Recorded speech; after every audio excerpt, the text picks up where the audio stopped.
성경 말씀 보시도록 하겠습니다. 고린도후서 11장 30절 말씀입니다. 함께 큰 소리로 합독하시겠습니다. 시작.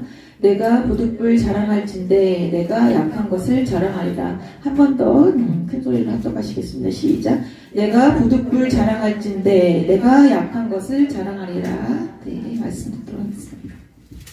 오늘은 이제 어린이 주일인데, 어린이 주일은 원래 미국에서 시작이 되었잖아요. 그래서 원래는 6월 둘째 주에 어린이 주일로 했었어요. 왜 그러냐면은 6월 둘째 주에는 가장 꽃이 많이 피는 계절이기 때문에 6월 둘째 주를 어린이 주일로 삼아가지고 샤론의 꽃 어린이 주일 그렇게 해서 1883년부터 그렇게 시작이 되었어요. 그러다가 이제 우리나라에서도 초창기에는 6월 둘째 주일을 어린이 주일로 세웠었는데 1945년도에 이제 5월 5일을 어린이날로 선포하면서 이제 우리 교회에서도 그에 발맞추어 가지고 5월 첫째 주일을 어린이 주일로 해서 그렇게 지키게 되었습니다. 참 어린이는 세상의 소망이라고 할 수 있고, 또 어린이는 하나님 나라의 백성이라고 할 수 있고, 그리고 어린이는 우리가 모든 우리 이 나라의 인류의 기초라고 이야기할 수 있습니다. 자, 어린이날을 맞이해서 오늘 어린아이와 같은 심령으로 또 우리 교회의 다음 세대, 다음 시대가 하나님을 잘 섬겨 나아갈 수 있도록 축복하며 기도해 주시기를 주님의 이름으로 축원합니다. 다섯 손가락 이야기라고 하는 그런 동화가 있어요. 다섯 손가락이 아주 사이좋게 잘 지냈는데 어느 날 이 다섯 손가락이 서로 자기를 자랑하기 시작했습니다. 엄지손가락이 내가 최고야. 나는 뭐든지 내 손가락을 척 들면은 나는 제일이야. 그러니까 내가 최고야. 그랬더니 둘째 손가락이 내가 최고야. 나는 무언가를 가리키기 때문에 내가 최고야. 또 세 번째 손가락이 내가 가장 길어. 그래서 내가 최고야.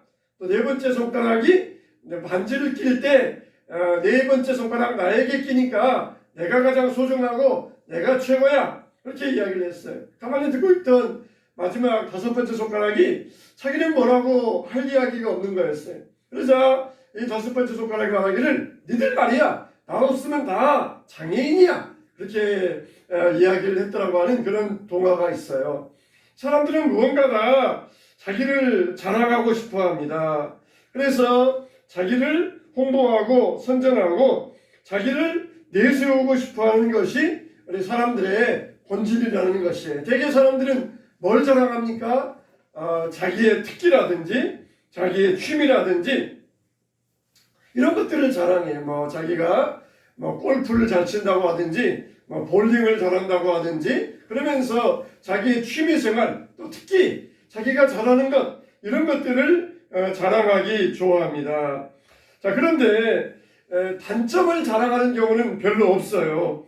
그래서 만일 나는 이런 점이 나의 못난 점이다 그렇게 자랑한다 그러면은 아마 사람들은 그 사람을 아주 이상한 사람으로 보게 될 것입니다. 그런데 우리가 예수님을 믿은 다음부터는 참 세상의 자랑이라는 것이 얼마나 헛된 것인가 이걸 우리가 깨닫게 되지 않습니까? 왜 그러냐면은 이 세상 자랑이라고 하는 것은 예수님을 전하는데 다 이게 방해거리들이에요. 방해거리들. 우리는 오직 예수님만 전파하고 예수님만 드러내야 되는데 내게 있는 세상 자랑 이것을 드러내면은 예수님의 복음을 전파하는데 이건 다 걸림돌이 될 수밖에 없는 것입니다. 그래서 바울은 자랑하기를 이런 세상 자랑과는 정반대의 것들로 자랑을 했어요. 자기의 업적이나 자기의 특징이나 특기나 이런 것들을 자랑하지 않았습니다. 바울로 말한다면 정말 세상적으로 남부러울 게 없는 그런 금수저였잖아요. 좋은 집안에서 태어나서 또 그 당시에 로마의 시민권을 가지고 있었고 또 학문에 대한 열정도 있었고 이러니 좋은 집안에 태어나서 모든 게 다 갖춰진 이런 사람이었어요. 이제 세상에 나가기만 하면은 모든 사람들이 자기를 열렬히 환영해주고 출세의 길이 활짝 열려있는 그런 사람이었던 것입니다.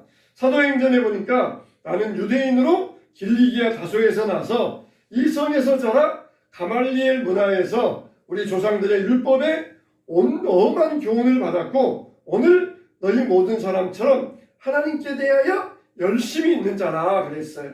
자, 이 모든 외적인 조건이나 내면적인 면에 있어서 바울은 빠질 데가 없는 그런 세상적으로 아주 뛰어난 사람이었습니다. 그런데 예수 믿은 다음에 바울의 자랑은 무엇이 바울의 자랑이었습니까? 첫째로 이 바울의 자랑을 보면은 자기의 약함을 자랑하고 있습니다. 자기의 연약함을 자랑하고 있어요.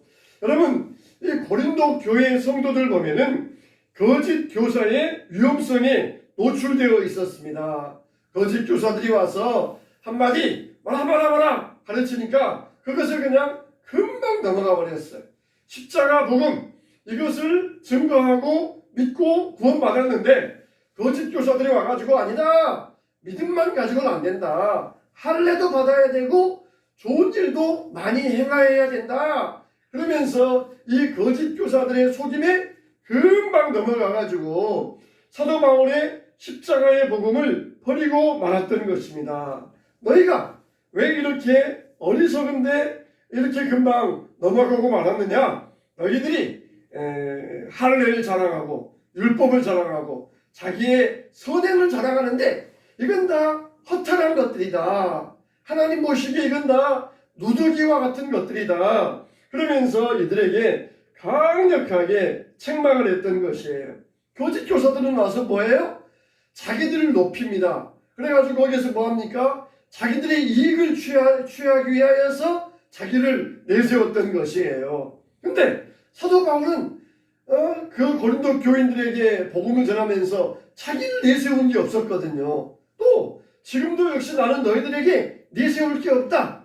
나는 오직 너희들에게 자랑할 거라고는 약한 것밖에 없다. 나는 너희들에게 내 약함을 인하여서 오직 강함 되시는 예수님만을 전한 것뿐이었다. 그렇게 고린도 교인들에게 질책 아닌 질책을 하고 있는 것입니다. 정말 거짓 교사들은 스스로 우리는 예루살렘에서 파송된 사람이다. 우리는 율법을 알았다. 그러면서 우리는 많이 공부했다. 막 자기를 자랑하면서 그러면서 복음을 전해요. 그렇지만은 바울은 다 그것들은 이미 다 숨겨도 버리고 다 묻어도 버리고 오직 십자가만을 자랑했던 것입니다.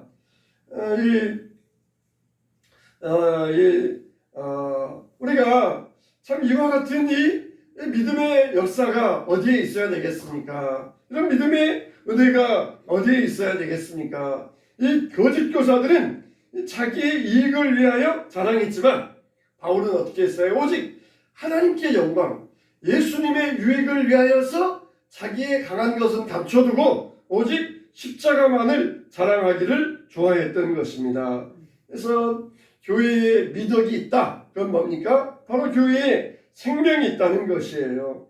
교회를 건축한다. 이건 뭡니까? 사랑과 용서와 섬김으로 미덕을 세우는 것을 교회를 건축한다. 그렇게 말할 수가 있는 것이에요. 세상에서 우리가 살면서 할 수 있는 것들 7가지가 있어요. 우리가 살면서 해야 할 일들 7가지, 오직 우리가 살아있을 때만 할 수 있는 7가지 일들, 그 7가지 일들이 있어요. 우리가 사나 죽으나 할 수 있는 일들이 있잖아요. 우리가 죽어도 천국 가도 찬양하는 일들은 많이 할 수 있어요. 우리가 천국 가도 먹고 마시는 일들이 많이 있다 그랬어요. 또 우리가 천국 가도 기뻐하고 즐거워하는 일들이 있다 했고 또 서로 사랑하고 공동체 안에서 화목한 일들이 있다 그랬어요. 근데 오직 우리가 이 땅에서 살아있을 때만 할 수 있는 일들이 7가지가 있는데 첫째는 뭐냐? 원수를 위하여 기도하는 일이래요. 첫째로 우리가 살아있을 때만 할 수 있는 일, 원수를 위하여 기도하는 것. 나중에 죽으면은 원수를 위해서 천국 가면은 원수를 위해서 기도할 수도 없고 이미 다 심판날에 결정되었기 때문에 원수를 위해서 기도하는 것도 이건 우리에게 아무 소용이 없는 거 없게 되는 것이에요. 둘째로 믿음으로 사는 것, 이게 우리가 살아있을 때만 할 수 있는 일이에요. 나중에 죽은 다음에는 안 믿던 사람들도 안 믿어질래야 안 믿어질 수가 없게 돼요. 이미 예수님께서 자기 앞에 떡 나타나셔가지고 그 영광을 보여주시면서 심판하실 때 그냥 자기가 안 믿었던 것을 통곡하며 후회할 뿐이지, 이제는 죽은 다음에는 천국도 믿어지고 지옥도 믿어지고 다 믿어지게 될 것이에요. 그러나 오직 우리가 이 땅 위에서 할 수 있는 일은 바로 믿는 것입니다. 천국은 분명히 있어요. 지옥은 확실하게 있습니다. 믿는 자들에게는 천국이 보장되어 있지만 믿지 않는 자들에게는 지옥의 심판이 기다리고 있다는 것이에요. 세 번째로는 하나님을 사랑하는 것. 이게 바로 우리가 세상에 있을 때에만 할 수 있는 일이에요. 하나님을 사랑하는 일들, 이게 우리가 해야 될 일입니다. 네 번째로는 서로 섬기는 것, 그리고 다섯 번째로는 보화를 천국에 쌓아두는 것, 여섯 번째로는 복음 전하는 것. 우리가 복음을 전하는 것도 살아있을 때만 복음을 전할 수가 있어요. 일곱 번째로는 은사를 사용하는 것. 여러분들이 은사가 있잖아요. 그 은사를 사용하는 것, 이건 오직 우리가 살아있을 때만 할 수 있어요. 하나님이 여러분들에게 좋은 은사를 주셨잖아요. 그러면 그 은사를 가지고 열심히 봉사하셔야 돼요. 하나님이 일을 할 때에도 처음보다 나중이 좋아야 됩니다. 처음에는 좋아가지고 나 열심히 하다가 점점 싫어지면 안 돼요. 우리는 더 열심히 더 봉사해야 되고 더 충성해야 되고 더 희생하고 더 헌신할 수 있어야 됩니다. 할렐루야. 점점 여러분의 신앙이 올라가는 신앙 되시기를 주님의 이름으로 축원합니다. 그래서 우리가 은사를 사용하는 것, 이거는 살아있을 때만 할 수 있어요. 그래서 우리가 우리 자신들 돌아보면서 내가 과연 이렇게 살아가고 있는가, 살아있을 때만 할 수 있는 일 내가 힘쓰고 열심히 살아가고 있는가, 우리가 돌아볼 수 있어야 되겠습니다. 바울은 자기의 약함을 자랑했어요. 두 번째로 바울의 자랑은 무엇이었습니까? 자기의 고난의 자랑이었습니다. 얼마든지 바울은 자기 신분 가지고도 매 안 맞을 수 있어요. 성경 보면은 매 실컷 맞은 다음에 나는 로마 시민이다, 그렇게 신분을 밝히니까 막 이 로마 가두었던 로마 백부장이 두려워 떨었다 그랬어요.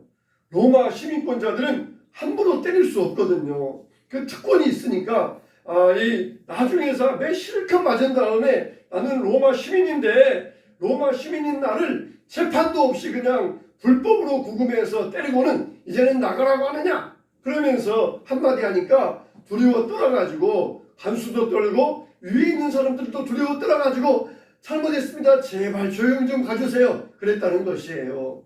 얼마나 참 우리가 생각할 때 미련한 행동입니까? 신분을 딱 밝히면은 매 안 맞을 수 있는데 왜 그렇게 매 실컷 맞은 다음에 신분을 자기 나타내면서 매 괜히 공짜매만 맞았습니까? 이게 바로 이 자기의 신분을 하나님 앞에서 숨기고 신분이 중요한 게 아니라 오히려 그 고난을 통하여서 구원하시고자 하시는 하나님의 역사를 이루기 위함이었어요. 만일 바울이 빌립보 감옥에 들어가지 않았더라 그러면은 빌립보 간수도 구원하지 못했을 것이에요.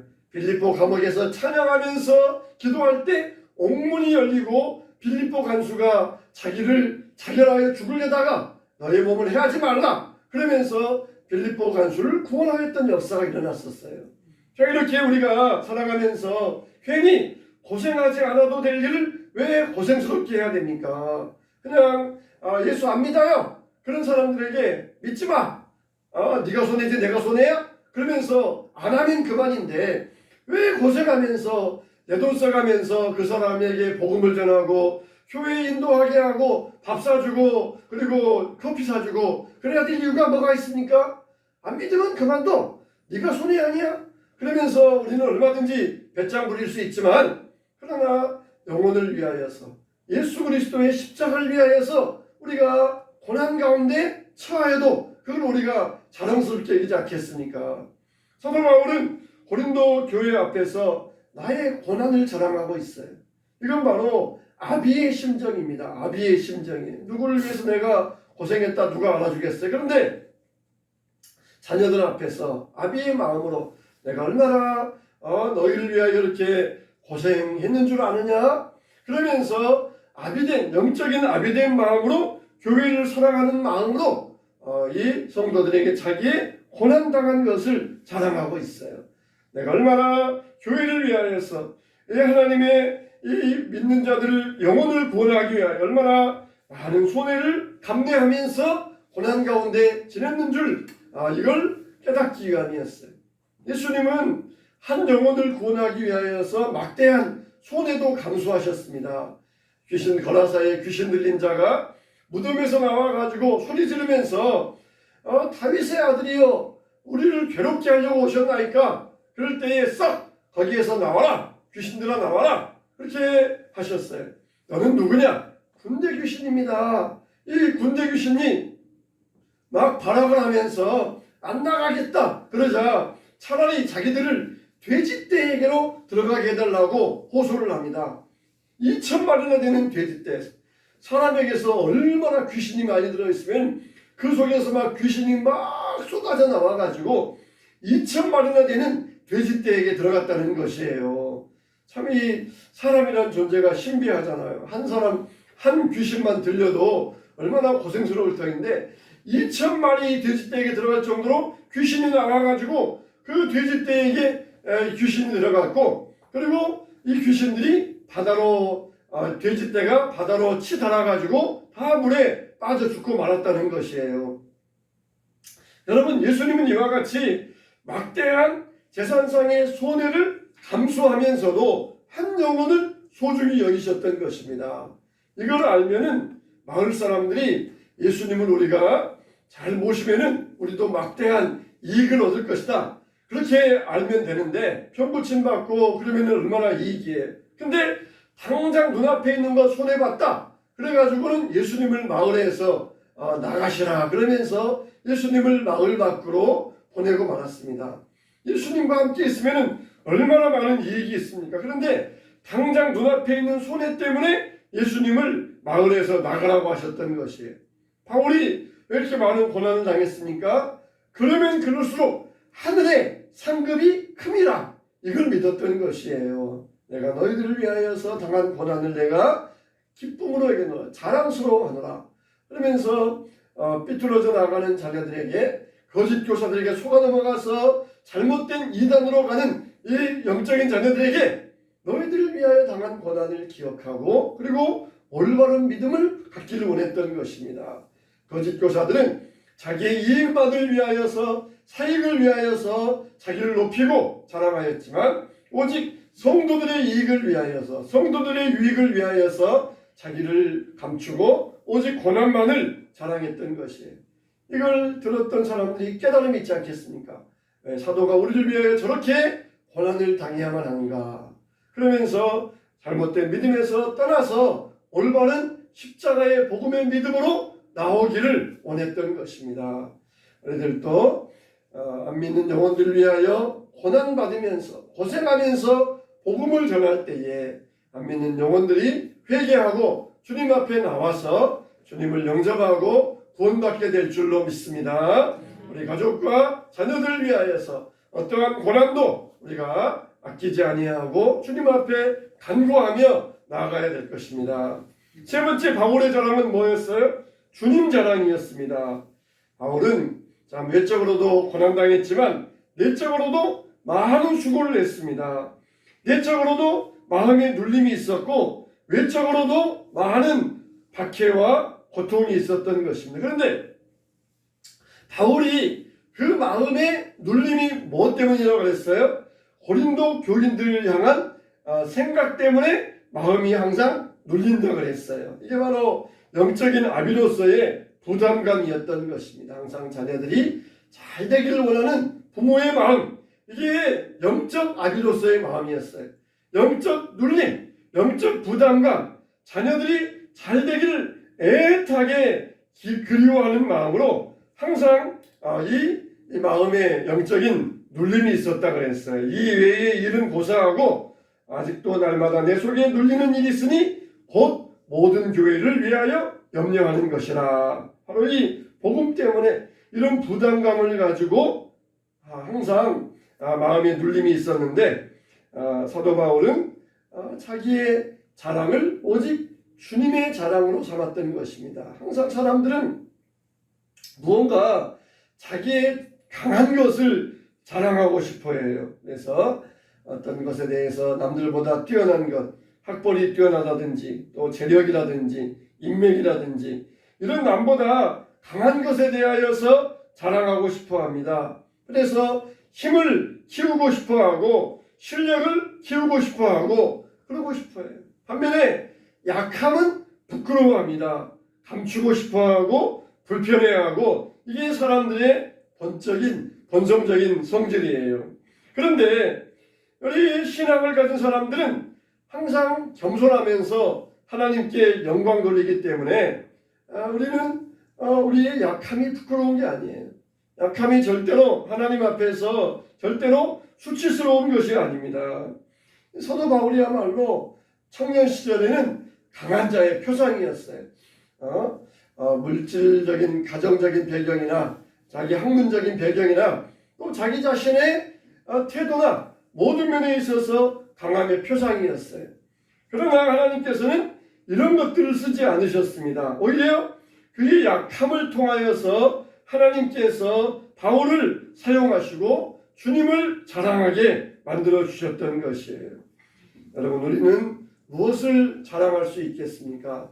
세상적인 자랑은 다 헛된 것이에요. 다 이것들은 무익한 것들입니다. 이것들은 다 지나가는 것들이고 쓸모없는 것들이에요.